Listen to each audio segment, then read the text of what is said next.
والد کا انتقال ہو گیا، ان کی دو بہنیں یعنی ان کی پھوپھیاں حیات تھیں، اور میری پھوپھیوں نے میرے والد مرحوم کو یہ کہا کہ ہم نے اپنا حصہ میراث آپ کو معاف کر دیا ہے۔ اب پھوپھیاں بھی وفات پا گئیں۔ ایک پھوپھی کی اولاد میں سے صرف ان کا ایک بیٹا ہم سے یہ کہہ رہا ہے کہ اپنی پھوپھی یعنی میری والدہ کا حصہ مجھے دو، تو کیا شرعاً اس کو ہم سے اس مطالبے کا حق حاصل ہے یا نہیں؟ حالانکہ میری والدہ، حالانکہ ہماری پھوپھی ہمیں معاف کر چکی تھی۔ اور اگر کوئی عالم دین ان دونوں فریقین کے درمیان صلح کرانا چاہے تو کیا اس عالم دین کے لیے اس کی ماں کے حق کے بدلے میں صلح کرانا جائز ہے یا نہیں؟ بھیا یہ سرے سے معاملہ ہی غلط۔ اچھی طرح سن لینا چاہیے کہ آپ کے والد صاحب، پھوپھی، ان سب میں بہنوں نے، ان کی بہنیں آپ کی پھوپھیاں، انہوں نے اگر کہا کہ یہ ہماری طرف سے آپ رکھیں تو یہ جائز ہی نہیں ہے۔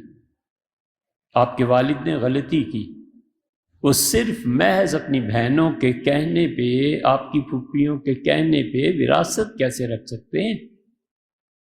یہ وراثت اضطراری ہے، جبری ہے۔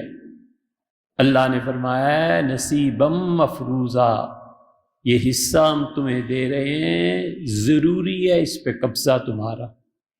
اللہ نے کسی کو اختیار نہیں دیا۔ اللہ فرماتے ہیں نصیبم مفروضہ، یہ جبری وارث میں تمہیں بنا رہا ہوں، اس لیے یہ جائز ہی نہیں تھا۔ شرعی استحقاق ہے، کوئی شخص اسے اپنی طرف سے ختم ہی نہیں کر سکتا۔ اللہ کا حکم کون منسوخ کر سکتا ہے؟ کینسل کرنا ہے خدا کے حکم؟ کوئی بھی نہیں کر سکتا۔ اس لیے کوئی وارث ترکہ جو چھوڑ کے ہو جاتی ہے میت، اس کے تقسیم سے پہلے حصہ لینے سے انکار کر دے یا کہہ دے کہ میں اپنا حصہ نہیں لیتا، اس کی بات بالکل نہیں سنی جائے گی، لغو اور بیکار بات کرتا ہے۔ سمجھے؟ یہ جو آپ کی پھوپھیوں نے کہا تھا نا کہ بھائی ہم اپنا حصہ چھوڑتی ہیں، لغو اور بیکار بات ہے، فضول بات ہے، سمجھے؟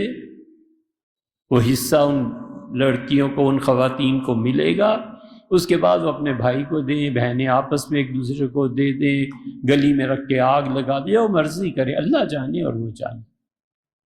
وارث بنانا انہیں ضروری۔ اس سے جو آپ نے سوال فرمایا ہے، بھائی نے بہنوں کا حق اگر ان کے حوالے نہیں کیا اور محض یہ رسمی طور پر ایک پیشکش ہو گئی تو آپ کے والد اپنی بہنوں کے، دو بہنیں آپ نے، لیکن دونوں بہنوں کی وراثت کو لے ہی نہیں سکتے۔ اس لیے وہ جو بچہ کہتا ہے کہ مجھے میری والدہ کا حق دیں، اس کو شرعاً یہ حق حاصل ہے، چاہے کورٹ پہ چلا جائے، کہ میری والدہ نے کہا تھا، زبانی کلامی بات ہوئی تھی، میں مانتا ہوں، لیکن میری والدہ کو ان کا حق عملاً ان کے نام زمین نہیں کی گئی، عملاً انہیں پیسے نہیں دیے گئے، میں اپنی والدہ کا حق لینا چاہتا ہوں۔ بسم اللہ، اسے چاہیے کہ یہ کرے۔ جہاں تک اس کا تعلق ہے کہ باہمی تعلقات کی وجہ سے کوئی آدمی، کوئی مولوی صاحب، کوئی بھی اپنی طرف سے صلح کرانا چاہیں، بہت اچھی بات ہے، لیکن وہ کہیں کہ میں تمہاری والدہ کا حق میں لے لیتا ہوں، صلح کر لو، تو یہ کون سی تقسیم ہے؟ اس کی والدہ کا حق بھی اس کی والدہ کا ہی حق ہے۔ آپ جو بھی آدمی ہے اس کی والدہ کا حق۔ ساری گفتگو کا خلاصہ یہ ہے کہ زبانی طور پہ دو بہنوں نے جو بھائی کو کہا کہ ہم اپنا حصہ آپ کو معاف کرتی ہیں، یہ معاف ہوا ہی نہیں۔ وجہ یہ کہ قبضہ نہیں ہوا تھا۔ قبضہ لے لیتی، زمین اپنے نام کرا لیتی، پھر کہتی بھیا یہ لے لو، ختم ہو گئی بات۔